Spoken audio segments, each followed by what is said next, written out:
안녕하십니까. 신의교대 국방TV 시큐리티 뉴스입니다. 자, 지미니 섬이라고 있습니다. 우크라이나 영토인데 이게 루마니아 딱 코앞에 있어요. 그래서 이 지미니 섬이라는 이 조그만 섬을 러시아가 뺏어버리면 이 나토 회원국인 루마니아 그리고 그 옆에 몰도바 그리고 몰도바에서 러시아 편으로 가고자 하는 트란스니스트리아 뭐 이런 그 나라들까지 통제가 다 되고 그리고 이 오데사로 들어가는 그 무역항이죠. 우크라이나의 모든 무역 또 통제를 다 할 수 있는 섬이 바로 지미니 섬인데 이걸 개전 초에 러시아가 뺏었는데 여기에 우크라이나가 대대적인 공습을 했고 여기에 미국이 전달해준 하이마스까지 동원되어서 공습을 했다고 폭격을 했다고 하는데 여기에 대해서 러시아가 웃기지 마라고 했다가 바로 거짓말인 게 들통난 참 부끄러운 이야기가 있고요. 그리고 지금 나토 정상회담 하지 않습니까? 이 나토 정상회담에서 신속 대응군, 나토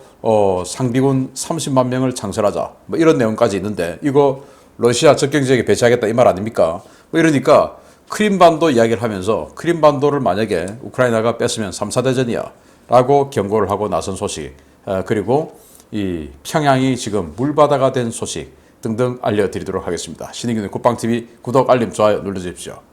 평양에 10년 만에 최대 규모의 엄청난 폭우가 쏟아지고 있는 가운데 북한 당국이 평양 전 지역에 비상령을 선포하고 전시 상황에 준하는 수준의 총동원령을 발령했다는 소식입니다. 군인은 물론 일반 주민, 심지어 어린이들까지 동원되었습니다.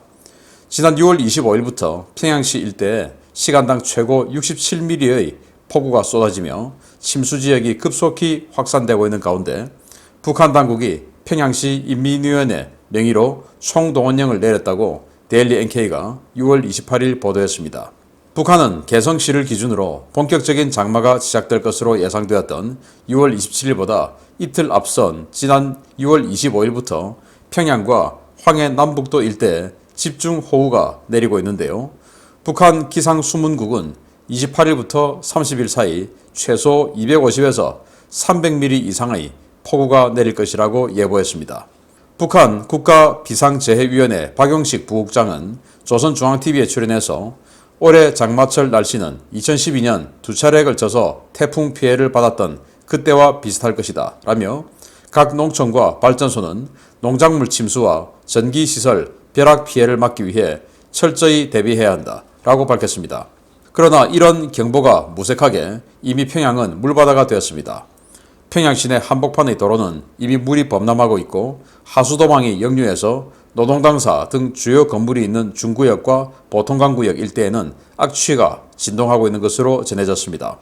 소식통은 평양시 하수도와 농경지 배수시설 관리가 제대로 안 되니 이런 문제가 계속 생기는 것이다 라며 일이 생길 때마다 사람들 머릿수로 해결하려 하지 말고 기술적이고 과학적인 치산치수가 돼 있어야 하는데 그게 없다 라며 주민들이 당국의 무능함을 성토하고 있다고 지적했습니다.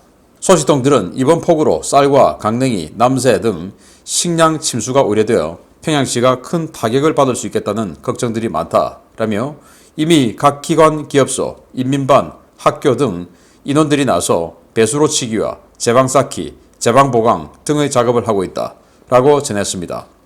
북한 주민들은 이번 홍수로 인해 농사를 망치는 것은 물론 수해 직후에 시작될 전염병 확산에 대한 공포에 시달리고 있는데요. 정말이지 북한 상황 날이 갈수록 최악으로 치닫고 있는 것 같습니다.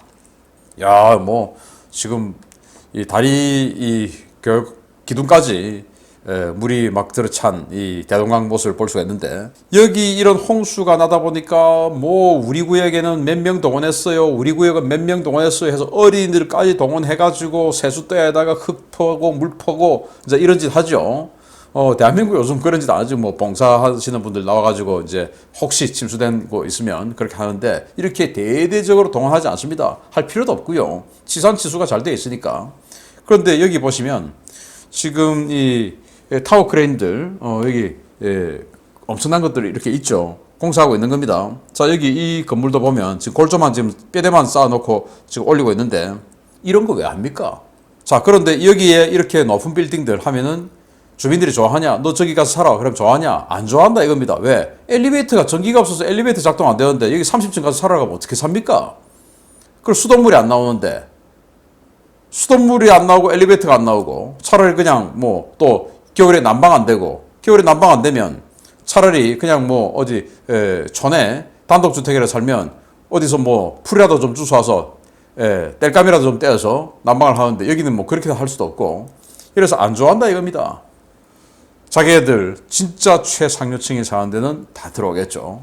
자, 이래서 이런 것들을 보면서 아니 이런 거 할 돈으로 평소에 하수도 정비하고 상수도 정비하고 치산치수 했으면 이런 일 없을 거 아니냐. 괜히 사람들 몇 명 모았다.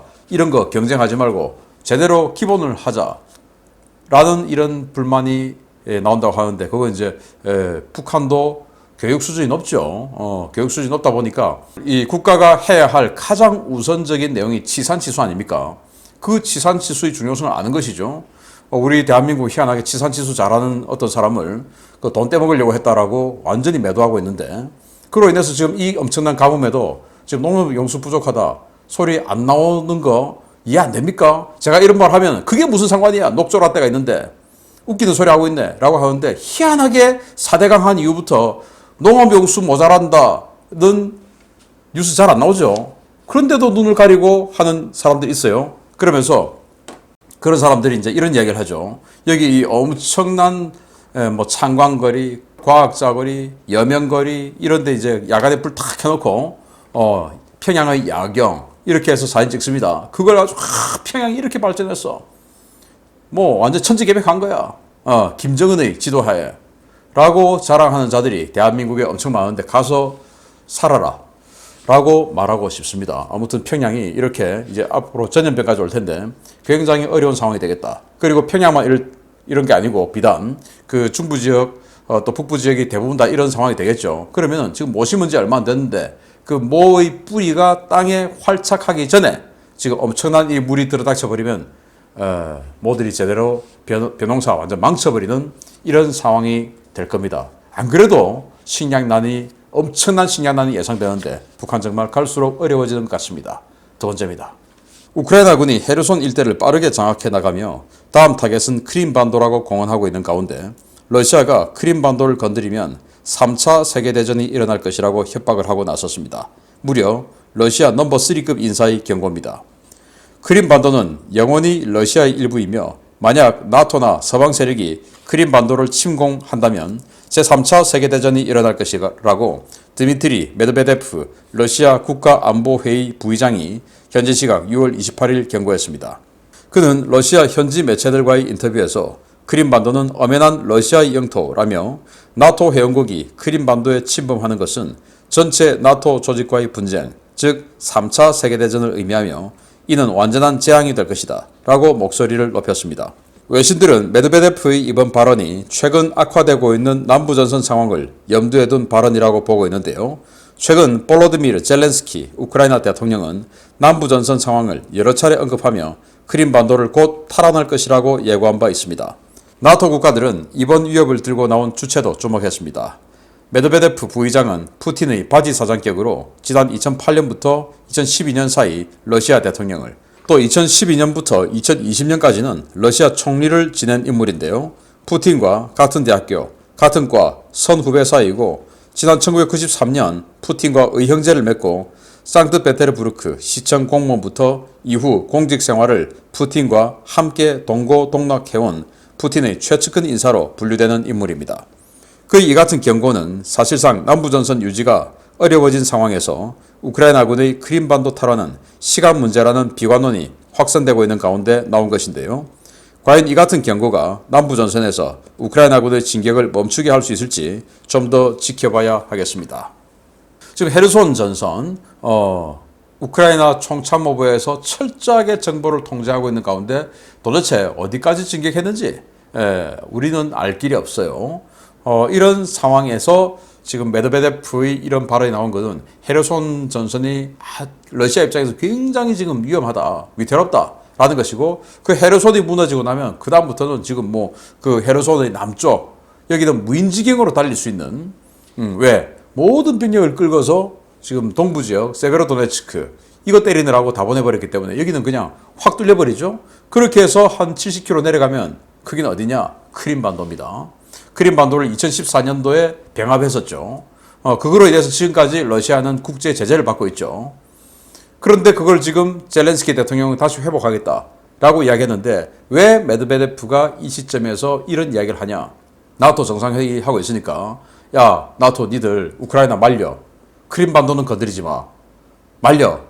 라고 하는 호소가 되겠죠. 그리고 지금 이 나토 정상회의에서 뭐 우리 윤석열 대통령도 참석했습니다만은 그런 논의는 할 입장은 아닐 테고 다른 논의를 하겠지만 어쨌든 이 나토 정상회의에서 상비군 30만 명, 긴급 대응군 30만 명을 만들어서 준비해야 된다. 이거 거의 냉전 때만큼은 아니지만 그에 준하는 수준으로 가겠다 이거 아니겠습니까? 그럼 30만 명 긴급 대응군 만들면 어디로 갑니까? 다 접경 지역, 그러니까 발트 3국, 폴란드 이 지역으로 다 이동하지 않겠습니까? 루마니아 이 지역으로. 그러면은 이 러시아 입장에서는 자기네들 때리려고 이렇게 30만 명을 만들어 우리 가만히 있지 않을 거야 라는 협박을 이제 해야 되는 것인데 과연 그 협박이 먹혀서 나토가 우크라이나에게 크림반도는 건드리지 마 라는 압박을 할 것인지 한번 지켜봐야 되겠고요. 뭐 제 생각은 불법적으로 2014년도에 크림반도를 강탈했기 때문에 그것을 원래대로 돌려놓는 것이 이거는 정의가 아니냐라고 생각을 합니다. 그건 뭐 러시아와 중국 이런 나라, 이 불량한 나라들을 제외하고 또 대한민국에 러시아를 흠모하고 있는 이런 자들을 제외하고는 전 세계 모든 인류가 다 그렇게 생각할 겁니다. 그게 유엔 정신입니다. 메드베데프 지금 뭐 이 푸틴과 완전히 그냥 절친으로서 친구는 아니지만 푸틴이 재선하고 그때 당시에는 법이 3선을 할 수 없어서 그 3선째를 메드베데프가 또 맡아주고 그리고 다시 자기 총리를 빠져주고 그때 이제 푸틴이 총리를 했죠. 그리고 다시 푸틴이 또 대통령 하면서 이제 개헌해서 쭉 가는 걸로 이렇게 했는데 그 정도로 내 대통령 자리를 잠시 맡아줘 라고 할 정도로 어마어마하게 이 푸틴과 완전히 한 몸이나 다름없는 사람이다 라고 평가할 수 있는 사람이 3차 대전을 언급했다 라는 소식을 알려드리면서 네 번째 러시아 완전히 부끄럽게 됐습니다. 보겠습니다. 우크라이나가 합동자산을 동원해 흑해 지미니 섬에 대대적인 정밀 타격 작전을 수행했다는 소식입니다. 지미니 섬의 러시아군이 쑥대밭이 됐는데 타격 후에 미군이 러시아를 조롱하는 행보를 취해 푸틴의 혈압을 그야말로 수직 상승하게 만들고 있습니다. 우크라이나 육군이 현지 시각 6월 26일 심야에 합동자산을 투입해 흑해 지미니 섬을 정밀 타격했으며 이번 작전을 통해 섬에 배치된 주요 방공자산을 모두 파괴하는 데 성공했다고 우크라이나 남부작전사령부가 현지 시각 6월 27일 밝혔습니다.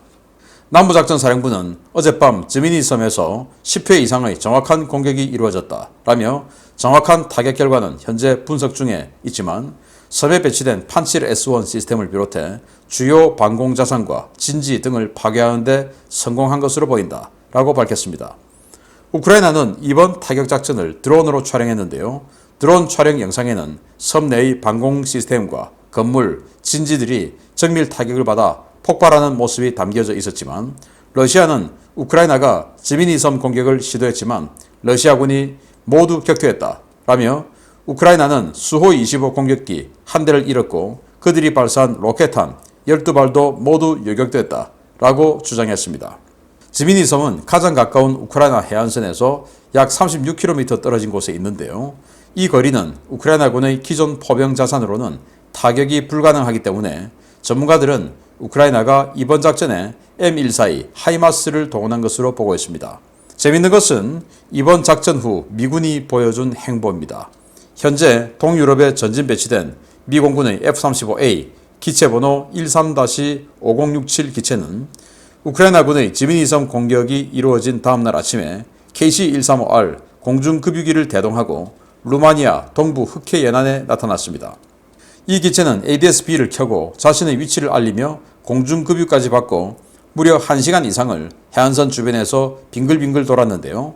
F-35 전투기는 지미니 섬에 배치되었다 파괴된 판칠 S1 방공 시스템의 사정권인 10에서 15마일 거리까지 접근하면서 러시아군의 피해 상황을 촬영해 간 것으로 알려졌습니다. 전투기는 일반적인 전투 공중 초계 임무나 정찰 임무를 수행할 때 ADS-B를 켜지 않는다는 점을 감안하면 이번 F-35 전투기의 비행은 지미니 섬을 공격당한 러시아에 대한 조롱의 의미가 담긴 것으로 풀이되는데요. 털린 것도 억울한데 밑에서는 허위 보고를 올리고 미국은 조롱을 날리는 상황에 푸틴의 혈압이 적지 않게 올라갔을 것으로 보입니다. 자, 이렇게 영상을 공개했어요. 이렇게 막 박살나고 있다. 영상을 공개했는데 러시아는 다 요격했다. 이렇게 발표를 합니다. 자, 우크라이나가 지미니 섬을 공격했지만 실패했고 수비군의 피해는 전혀 없다. 그리고 그들이 공격할 때 수-25 공격기 한 대 잃었고 즉 격추시켰다 이거죠. 12발 로켓 아마 하이마스 한 대가 6발을 쏘니까 2대가 쏜 것 같아요. 그럼 12발이죠. 12발의 로켓탄은 전부 요격당했다. 라고 이렇게 이야기를 했는데 갑자기 이 이야기를 한 직후에 맥사 이 상업용 위성입니다. 이 맥사 위성이 사진을 공개해버렸어요. 자, 비포 그러니까 26일 야간에 우크라이나군이 때리기 전에는 지미니 섬이 요랬는데 우크라이나군이 때리고 나니까 이렇게 됐다.